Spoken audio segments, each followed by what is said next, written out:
একটু অভ্যাস আছে অনেকে দেখে সুন্দর থেকে হাঁটি আমার ভয় লাগে কোন সময় সাপে কামড় দেয় এমন একটা ছেলে মারা গেছে করে আরো ভয়টা আরো বেড়ে গেছে এই জিনিসটা একটু খেয়াল রাখা দরকার আমাদের। আর পুরো পার্কের যে বিষয়টা আমাদের এখানে আমরা সবসময় খেয়াল করি যে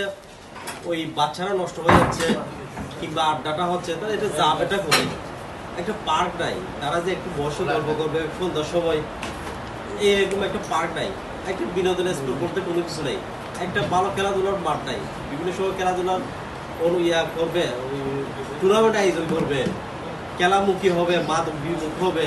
খারাপ কাজের বিমুখ হবে আড্ডাবাজের বিমুখ হবে এই ধরনের আসলে পরিবেশটা আমাদের এখানে নেই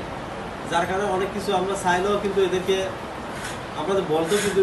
হয় তাদেরকে এই সুবিধাটা আমরা করে দিতে পারতেছি না। তো এখানে এই বাজেট ঘোষণার মধ্যে এটা আমরা দেখতেছি খেলার মাঠের বিষয় আছে পার্কের বিষয় আছে এবং এই যে যন্ত্রতন্ত্র রাস্তাবেলায় যখন আমি হাঁটতে যাই দিলে গায়ে বন্ধ লাগে একদম রাস্তার পাশে করে রেখে দেয় ময়লাগুলো রেখে দেয় এবং সব এলোমেলো অবস্থা।